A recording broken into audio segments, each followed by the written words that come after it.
marriage. I'm talking to marriage people here. The 5 stages. The 5 stages. The first stage is the honeymoon stage.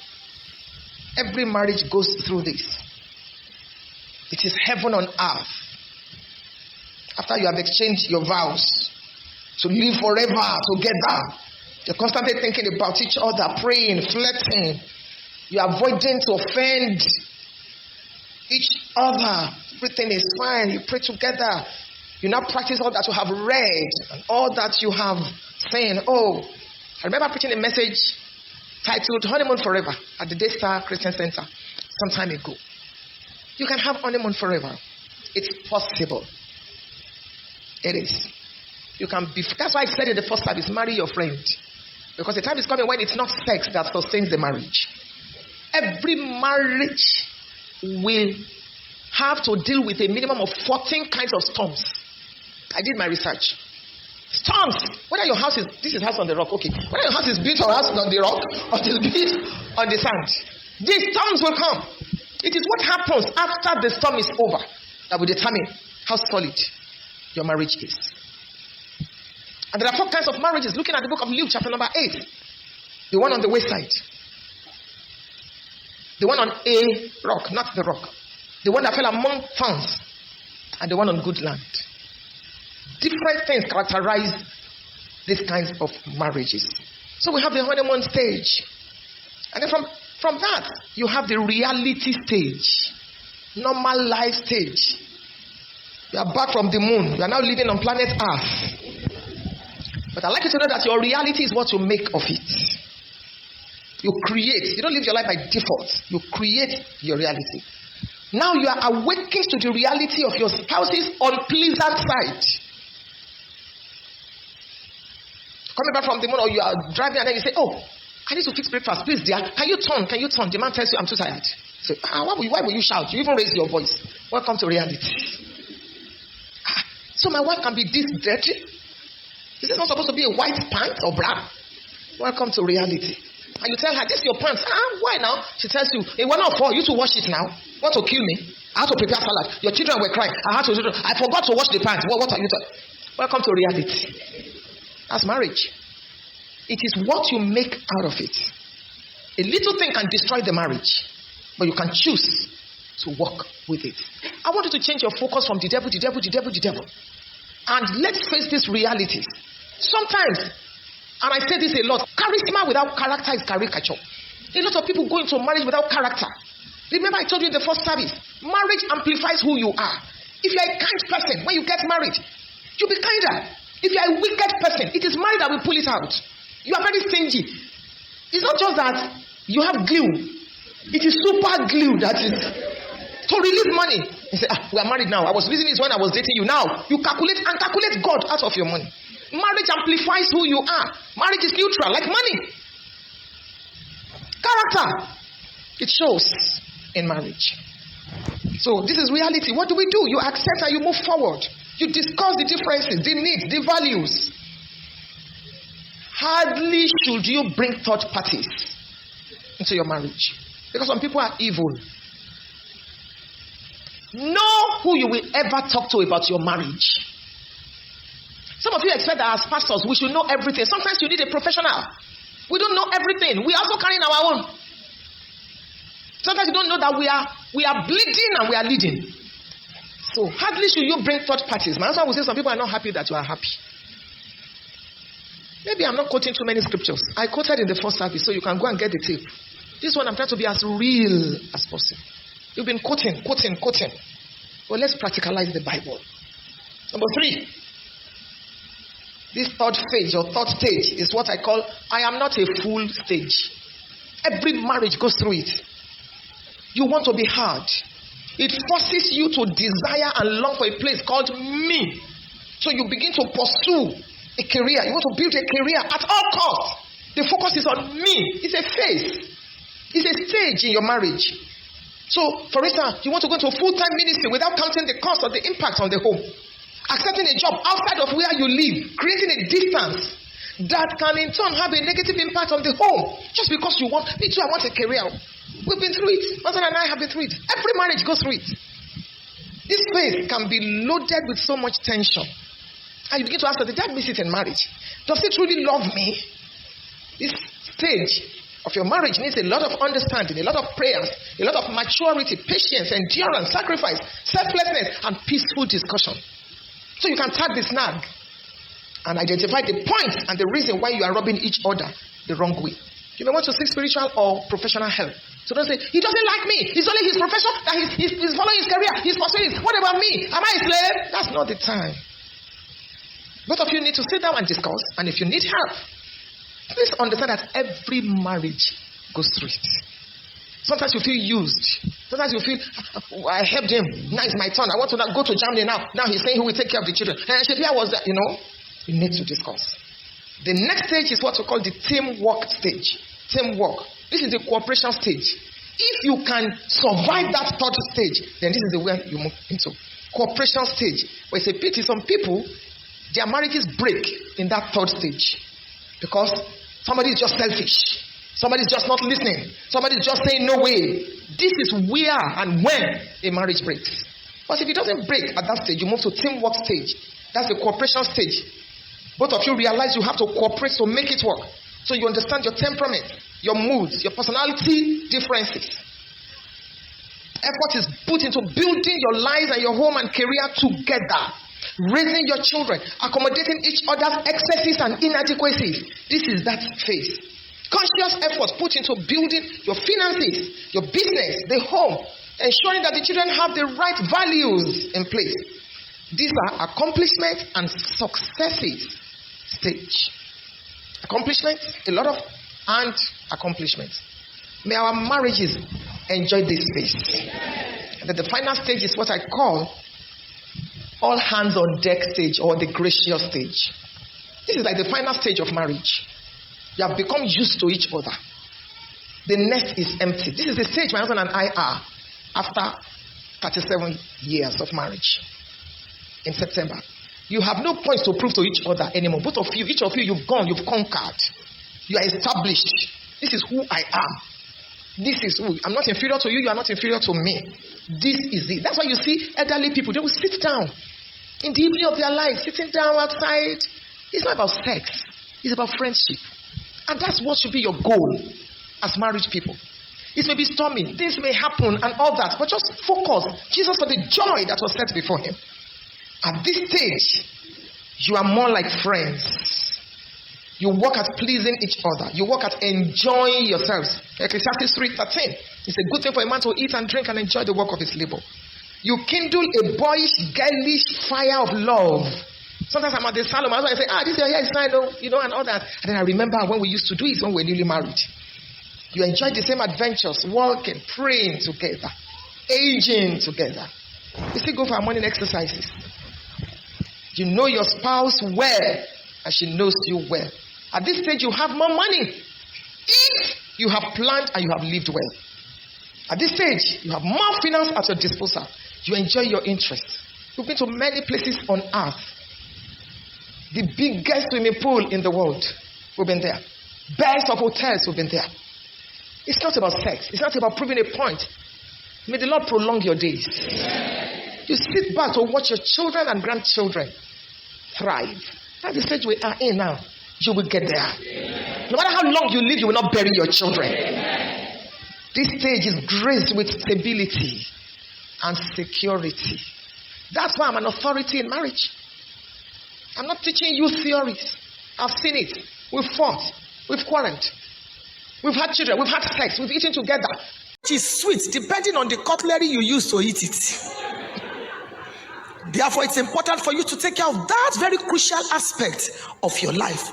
And I'll be addressing every human being in this sanctuary tonight, whether you are single or whatever you are. Marriage is a gift of God. Marriage is a covenant relationship between a mature man and a mature woman. Not a man and a man. Not a woman and a woman. Through which they both seek to give and receive satisfaction and fulfillment of their healthy needs, desires, and expectations. Marriage is a mystery. Proverbs chapter 30 and verse 18. There be three things which are too wonderful for me, yea, four which I know not. Verse 19, the way of an eagle in the air, the way of a serpent upon a rock, the way of a ship in the midst of the sea, and the way of a man with a maid.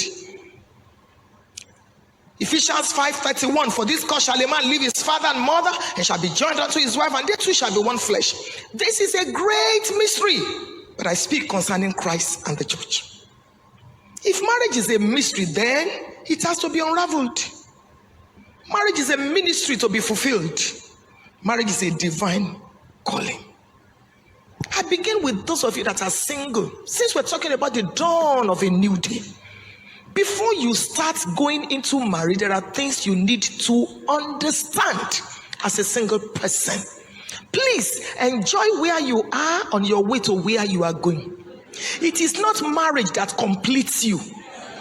If you are an incomplete single person, you will meet and marry an incomplete single person, and you will have an incomplete marriage. So get it right.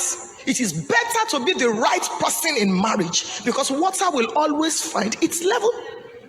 You want to marry a Jim brother? Are you a Jim sister?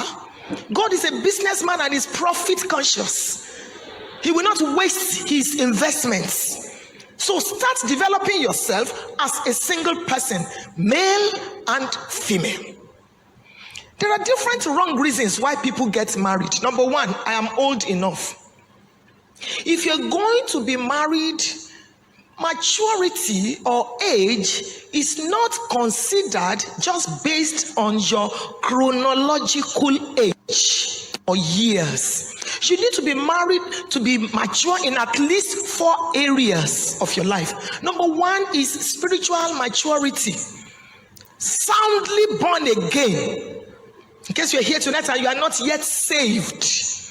And then you develop a dynamic spiritual walk with the Lord. I told you I'm going to teach tonight. I'm not preaching. A very dynamic spiritual life and walk with the Lord. Because battles are real. In case you do not know. Very real. And it takes the strength on the inside to win the battles on the outside. My husband says some people are not happy that you are happy. And they want to try anything, including your destiny. But the devil is a liar. You are more than a conqueror. Number 2 is physical maturity. At 18, what are you looking for? Looking for a boyfriend. Go and write JAMB and pass. And face your life and get something good out of your life. Physical maturity, you must be mature enough. It's not that your husband or your wife introduces you and then we are looking for you on the floor because you are so small. No, not at all. Number 3 is financial maturity. I am not being materialistic, I am just being realistic. When you get married, you need money. At least one of you should have a stable source of income. It's important for you. Because if your wife gives birth to a set of twins, for instance, you cannot go to the mall and claim none. Kiri can claim such a person. So you need money. You must be hardworking. If you still live in your father's boys' quarters, don't consider marriage. Do not consider marriage. May God lift your head because it's the dawn of a new day. Don't consider it at all. Don't tell your wife, it's by faith, it's by faith. There's a difference between faith and foolishness. Every woman is security conscious. There are 5 major areas, minimum, in which a man is different from a woman. If I have the time, I'll get into that. A woman is security conscious. If you want to make love to your wife, she wants to be sure the doors are shut. So she says to you, have you locked the door? He said, yes, I have locked it. He said, go and check again. And you know a man will do anything under that condition. Go and check. That's why the woman will say, I want to drink water. The man will say, which one? Is it room temperature or... Women become commanders in chief when it comes to that area. We're not talking about that tonight. You need to be mature emotionally. If the apron of your emotions is still tied to your parents, then beloved, you are not a candidate for marriage. Because when trials and troubles come, a minimum of 14 kinds of winds blow against every marriage, whether you are born again or not. Minimum. So you must be sound. Emotionally, it's very important. I don't have all the time tonight. Wrong reason for marriage. Number 2, family pressure. Mothers and fathers, stop putting pressure on your children to go get married. Pray for them and let them remain in the will of God. Don't push them to become the second wives in anybody's home. Can I tell you, your marriage relationship may determine whether you will make heaven or not. Because there is no institution in this world where your Christianity is tried like the institution of marriage. When you get married, you move from patience to endurance, from endurance to long suffering. Marriage. I went for that wedding and look at the souvenir I brought. Stop putting pressure on your children. 37, you are 25. You see, don't push them into trouble. 50 years time, 30 years time, 40 years time, you are no longer here. Don't help your child live his life. No child is sent to you. Children are sent through you. So please, let God be pleased in it. And you're a heavyweight woman. Don't flaunt your weight and your greatness to dishonor your husband. There's some women, they want to go out because they are more blessed financially than their husbands. You will hear things like, I'm going out now, don't finish the beans. You just be saying things so that people will know you are the one that bought it. It's a sin. Don't demoralize your husband. Don't belittle him. He may be going through some stuff now, but things change. And God is coming for him too. Honor him, so that when the man comes out of the storm, he looks back and he says, thank God for my wife. I told you when I was starting this message that I give the highest honor to my husband. The highest. Sometimes I wake my husband up with a love song from his sleep. I'm touching his body, I'm touching his hair, and I'm singing a love song to him. The man is waking up. Good morning, darling. What do you want? Ask me up to half of the kingdom. I said, I'm not even asking for anything. I just want you to know that you have honor. My husband's cutlery is different. His glass cup is different. His plate is different. He's a king in that house. Some of you will serve your husband's food as if he's a dog. You put the rice, put the stew on top, put dodo, put meat, give him. But when guests are coming, you bring out all the special dishes.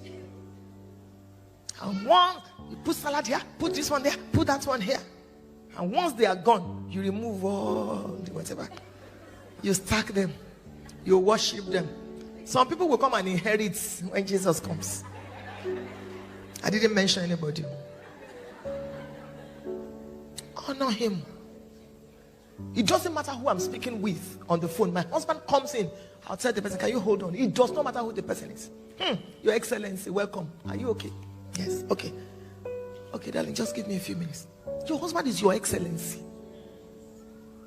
From today, when you get home, change. Put a little fish in your mouth. Tiptoe. Come behind him. And just tickle him. Sometimes when I do that, my husband, I said, you are not even a virgin. Bring romance to your home. Sometimes put that fish in his mouth, just tiptoe and come behind him and cover his face with your two hands. Some of you, romance has grown wings and flown out of your marriages. All you do is come to church. Praise the Lord. Oh, sing, oh, sing, oh. It's so spiritual. And you know what bothers me more? Some of you, you use your children's names to call your husband. Olu's daddy. Daddy Tolu, you are a bush girl. Bush. Daddy. Some of you, your husbands are pastors. You even call pastor. Daddy, wa. You can call him daddy in church, you know, because that's the language. But in your house, it's your husband.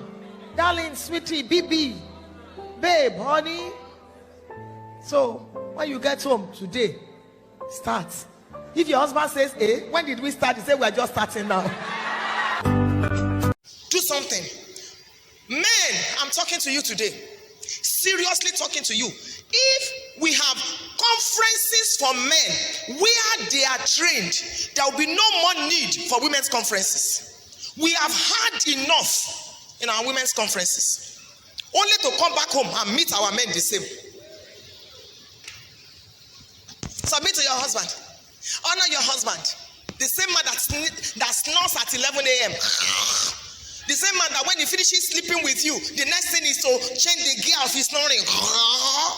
Nobody's talking to him. And these men are rising. And once you begin to rise at a point on the ladder of success, honest opinion diminishes. People can't talk to you. Who will talk to you? Everybody wants your favor. Everybody loves you. You are the CEO. You are everything. So they tiptoe around you. Nobody can tell you the truth. Nobody. Let me say this to men here. Women are rising. God is blessing them, and it is scriptural.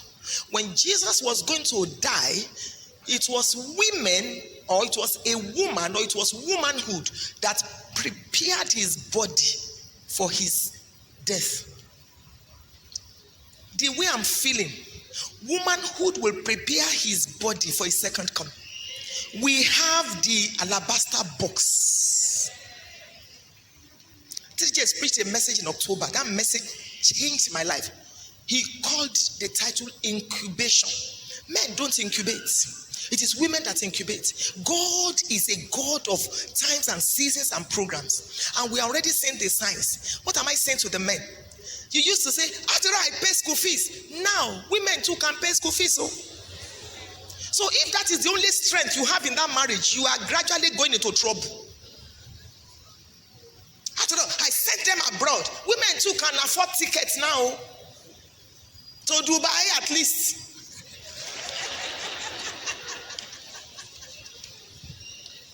So what am I saying? As a man, upgrade.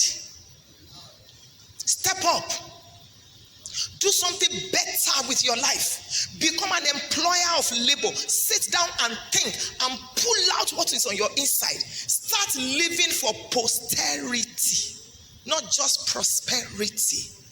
Legacy. Legacy. They just showed you that hospital.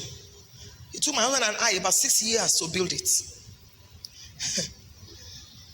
We are planning to last. I am gradually setting my life up in a way that after I am dead, if Jesus tarries, I will still be speaking. I am in a way that after I am dead, if Jesus tarries, I will still be speaking. I am gradually refusing to die as a woman. I want to die as an institution. Start thinking and doing something. Marriage does not end with life does not end with marriage. Your marriage should be a tool in your hand to be a blessing. When we got married, God told us that our home will be a nest for people to rest. As a single person, start thinking now. What do you want to do with that marriage? Bring out a ministry. If every day you quarrel, who will come to look for you for counseling? And married people, maybe like 3 more minutes. Those of you that are married, I really spoke, I think, the last time I came here to you. Marriage is hard work. Work on your marriage. Leave it as a legacy. Let it be an example for your children. Let your home be a point of reference. Let people use your marriage to pray to God that their marriages will be like yours. But it is hard work. There are things a woman wants and there are things a man wants. Any marriage that we break will go through these 7 stages.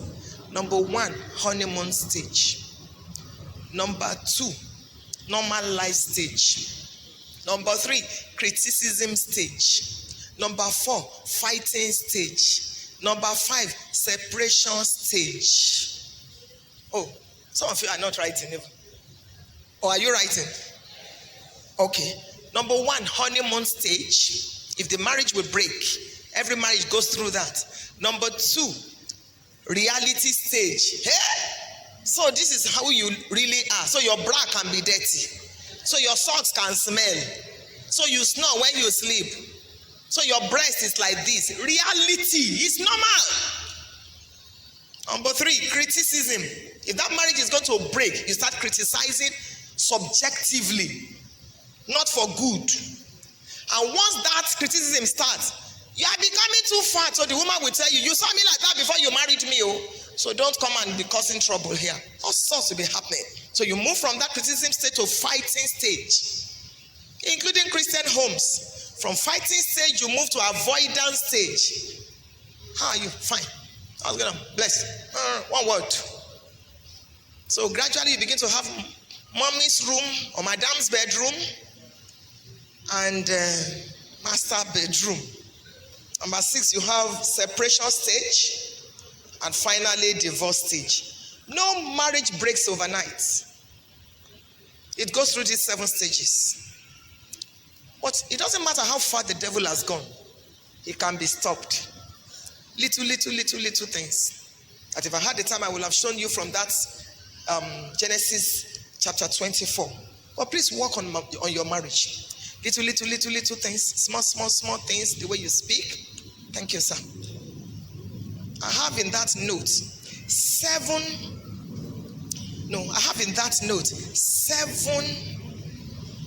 subtle ways by which you cheat your spouse, and you may not know it. I have in that note 7 ways by which you cheat your spouse. You know one of them? I'll give you only one so that Reverend can bring me back. I was just joking. Spending more time with your phone than your spouse. You can relate. You feel me, Abby? I have 7. I've only given you 1. Spending more time with your phone. Sorry, dear.